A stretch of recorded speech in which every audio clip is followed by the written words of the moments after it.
Nature Mantra BP sugar thyroid reversal nature మంత్రతో సాధ్యం. కృష్ణరాజు గారి భార్య యాక్సిడెంట్లో చనిపోయారు అని చెప్పేసి మీరు అక్కడ కృష్ణరాజు గారి పక్కనే ఉన్నారు. అవును, అక్కడ రౌండ్ ఆఫ్లో 10 మంది ఉన్నాం. ఆ కాల్ వచ్చినప్పుడు ఆయన ఎలా స్పందించారు అది మీరు కళ్ళతో చూశారు కాబట్టి ఒకసారి ఆయన సడన్ షాక్ అంటే అసలు టోటల్గా చనిపోయిందని చెప్పలేదు తనకు కూడా. ఓకే, ఏదో చిన్న యాక్సిడెంట్ అంటే హాస్పిటల్కి తీసుకెళ్లారంట అని చెప్పాను అన్నారు. హాస్పిటల్కి తీసుకెళ్ళారు ఆయన అన్న కూడా సడన్గా స్టాప్ షూటింగ్ బ్యాకప్ ఇమ్మీడియట్గా ఎక్కిళ్ళిపోయి మళ్ళీ ఎందుకో కిందకి వెళ్ళాడు. కిందకి నుంచి మళ్ళీ వచ్చేసి మళ్ళీ ఒక గంట చేసి వెళ్తానులే అని అన్నాడు.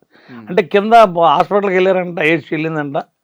అంటే వాళ్ళ మేనేజర్లు ఎవరో చెప్పారు. ఆయనకి తెలియదు చనిపోయారు, తెలీదు.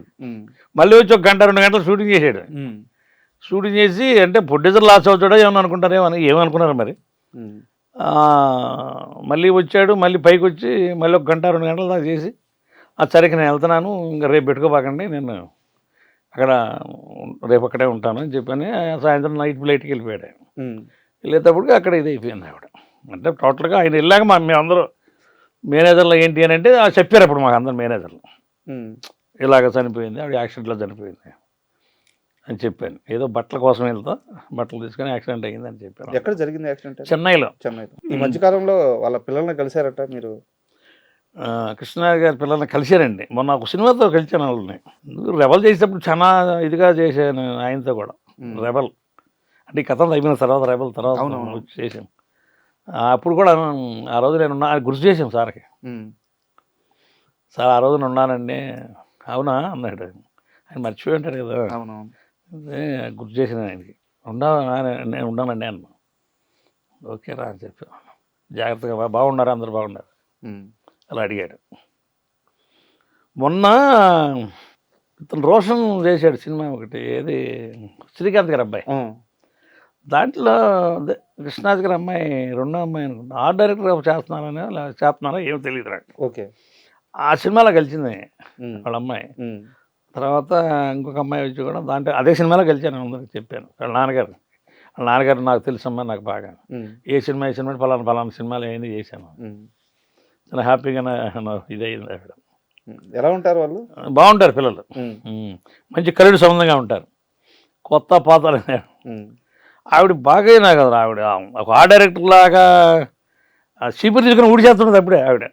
అంత పొజిషన్లో ఉండి కూడా మేమంతా ఆశ్చర్యమైపోతుంటాం. ఆర్ట్ డైరెక్టర్ అంటే అన్నీ చేస్తూ ఉంటారు కదా. అట్లా దాంట్లో చూశాను.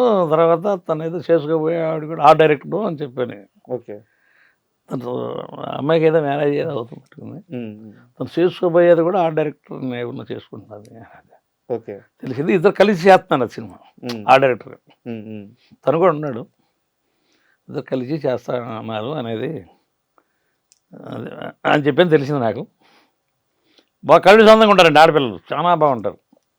సరదాగా మాట్లాడుకుంటూ ఆ అమ్మాయి అక్కడ ఓడవలసినంత ఆశ. అంతే కదా, కృష్ణరాజు గారి కూతురు, ప్రభాస్ చెల్లెలు, అంత పెద్ద కుటుంబము, అంత పెద్ద నేపథ్యము వచ్చి ఒక సినిమా సెట్లో చీపులు పట్టుకొని ఊడుతుంది. ఇడ్నెట్టుంది పాపం. నేను అనుకున్నాను ఏంది వీళ్ళకి ఇది, ఇంకా అంటే ఆ గర్వం లేదు మనుషులకి. సింపుల్గా వెళ్తూ ఉంటారు, గర్వం లేదు మనిషికి. ఆమె కూడా నేను చూసిన వాటిలో ప్రభాస్ది కల్కి సినిమా అండి. ఇప్పుడు అశ్విని గారి వాళ్ళ అమ్మాయి కూడా చాలా లారీలు తిరుగుతూనే ఉంటుందండి షూట్. అది కూడా ఆ సినిమా కూడా చేశాను నేను 2-3 నెలలు చేశాను. అది కూడా సతీష్ మాస్టర్ అని ఫైట్ మాస్టర్ ఆయన చేసాడు ఒక ఫైట్. దానిలో నేను చేశాను 10-20 రోజులు చేశాను. ఆవిడ కూడా అసలు నిద్ర ఉండదండి. ఆవిడ చాలా లాదులు, ఆయనకంటే ఎక్కువ ఈవిడే పని చేస్తూ ఉంటుంది. ఓకే, వాళ్ళ హస్బెండ్ కంటే కూడా ఎక్కువ ఈవిడే పని చేస్తూ ఉంటారు. ఎక్కడ ఎవరి నుంచున్నా కానీ నా దగ్గరికి వెళ్ళి రైట్ తెల్లారుతో నైట్ కూడా. ఒక సినిమా అంటే పిచ్చి అంతే. అంటే వాళ్ళే ప్రొడ్యూసర్స్ కదా.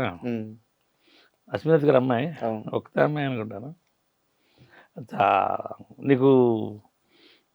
నీకు మేనేజర్ కూడా అలా తిరగడు. ఓకే, ఆవిడ ప్రతి మనిషి అమ్మో ఎడిపోతే మళ్ళీ ఇవిడ వస్తుందేమో అన్న భయంగా అందరూ అట్లా ఉంటారు. చాలా లారీలు తిరుగుతూనే ఉంది ఆవిడ. నేను 20 రోజులు పని చేశాను. 20 రోజులు ఆవిడ అలాగే ఎంతసేపు ఏం చేస్తున్నావు నువ్వు పాస్ కానీ పోయి అవసరం. అలా అలా ఇది ఉంటుంది ఆవిడ. అంటే కృష్ణరాజు గారి ప్రస్తావన వచ్చింది కాబట్టి ప్రభాస్కు సంబంధించిన ఒక క్వశ్చన్ అడిగి మీ కెరీర్ వైపు వెళ్దాం. మళ్ళీ మామూలుగా ఒక ఫైటర్ వెళ్ళి ఫైట్ చేస్తే యూనియన్ నుంచి డబ్బులు వస్తాయి, ప్రొడ్యూసర్లు యూనియన్కి ఇస్తారు, యూనియన్ నుంచి మీరు తీసుకుంటారు, ఇది ఒక ప్రాసెస్. అవును. బట్ ఒక ఫైట్ చేసినందుకు ప్రభాస్ గారు మీకు 10,000 ఆయన సొంత డబ్బులు ఇచ్చారట. సాహో సినిమా చేశానండి. ఓకే. మటన్ షాప్లో ఫైట్ చేశాను. నా చేతిలో 2 కత్తులు ఉంటాయి. నా చేతిలో 2 కత్తులు ఉంటాయి. 2 కత్తులతో నేను ఆయన నరుకుతూ ఉన్నాను, ఎటు తిరిగితే నరుకుతూ ఉన్నాను. దాన్ని ఆయనకి ఇంత కూడా సిల్క్ పడకుండా నేను ఫైట్ చేశాను. దానికి ముందు చైనా వాడిని ఒక అతను, చైనా వాడు అతనితో పనిచేశాడు. తగిలితే ఈయనకి హ్యాండ్కి దెబ్బ తగిలింది. తర్వాత నన్ను చూసి భయపడతా చేశాడు. ఒకసారి 2 సార్లు 1 మోర్లు చేశాము. తర్వాత చేశాను, 2 కత్తులతో ఫైట్ చేశాము. బాగా ఆయనకి బాగా నచ్చినట్టు చేసుకుంటూ కంఫర్ట్గా అయిపోయింది బాగా. సింగిల్ టేక్ ఇక్కడ నుంచి అక్కడ దాకా సింగిల్ టేక్ కొట్టుకుంటూ వెళ్ళారు 2 కత్తులతో పాటు ఎక్కడ మా ఇద్దరికి కూడా ఎక్కడ కాపులేదు. అది ఆయనకి బాగా నచ్చి ఆయనకి డైరెక్టర్ గారికి నన్ను వాటేసుకొని ఆయన 10,000 చేతులు తీసి చేలో పెట్టాడు. మంచి ముందు కొట్టాడు సాయంత్రం. అది అంటే 10,000 రావడం గొప్ప కాదు, అంత పెద్ద హీరో నుంచి ఒక ప్రశంస అది. అవును. సో ఎలా అనిపించింది అది? నాకు చాలా హ్యాపీ అనిపించింది. నేను కూడా చాలా మందికి చెప్పాను సార్ ఇచ్చాడని. బట్ డైరెక్టర్ గారు కూడా ఇచ్చారు. బయటకు వచ్చినా ఇచ్చాడు డైరెక్టర్ గారు, ఆ స్పాట్లో సార్ ఇచ్చాడు. డైరెక్టర్ గారు కూడా ఇచ్చారు. ఇప్పుడు ఏదో సినిమా ఇంకేదో ఉన్నట్టు ఆయన మన రిలీజ్కి ప్రభాస్ గారిది. ఎవరికి? డైరెక్టర్ గారికి. ప్రభాస్ గారి కదా అయింది కదా, సుజిత్ గారు నాని గారితో స్టార్ట్. డైరెక్టర్ గారు కూడా ఇచ్చారు. అందుకే వాళ్ళు దాని గురించి చైనా మాస్టర్ యుద్ధం చేస్తూ ఉన్నాడు. ఒకే టేక్లో చేయాలని దాని గురించి చాలా మందిని పెట్టి వాళ్ళు రోజు డెమోలా చేస్తూ ఉన్నారు. మనకు అలవాటే మా గురువుగారి దగ్గర, రాజు మాస్టర్ గారి దగ్గరికి ఇక్కచ్చిపోయట్లేదు. ఆయన మిమ్మల్ని అందరూ రుద్ది వదిలేసి నా కొడకలార పొండి బతకండి ఈ అలవాటు అయితే. నాకు లాస్ట్లో దొరికాడు మాస్టర్ గారు. బాగా ఒరిస్సా సినిమాలు బాగా చాలా చేశారు రాజు మాస్టర్ గారు. ఆయన ఇవన్నీ బాగా మనల్ని రుద్ది వదిలేశారు. నేను 1-2 సార్లు చూసుకున్నాను. తర్వాత ఓకే బాబు అని చెప్పాను. ఒరే నీకు ఇంకొక 2 సార్లు లేదు బాబు టేక్ చేశాను. సింగిల్ టేక్లో కొట్టుకుంటే వెళ్ళాను అసలు. ఒకసారి చూడండి, అది చాలా ఇదిగా ఉంటుంది. ఆయన వాటేసుకొని 10,000 రూపాయలు పెట్టాడు. తర్వాత అక్కడ నుంచి బయటకు వచ్చినాక డైరెక్ట్ గారు ఒక 10,000 పెట్టాడు. కంటిన్యూ 10 రోజులు వచ్చి కూర్చొని తిను అంతే, నువ్వేం చేయదు. డైలీ పేమెంట్ తీసుకురా, డైలీ పేమెంట్ నువ్వేం చేయదు కదా, చాలు నాకు ఈ మొక్క చాలు. ఇంకో 10 days బయట ఉందో వచ్చి డైలీ వచ్చి కూర్చొని తిని ఇది తీసుకొని వెళ్ళిపోయాను. 10,000 గుడ్డు పెట్టాడు మాస్టర్ గారు. అయిపోయింది. అవి కాదు, వాడు డైలీ వస్తాడు, ఏడాకి వచ్చి అటు తింటాడు, కూర్చుంటాడు. వాడిని మీరేం అంటే అది బాగా నచ్చింది వాళ్ళకి.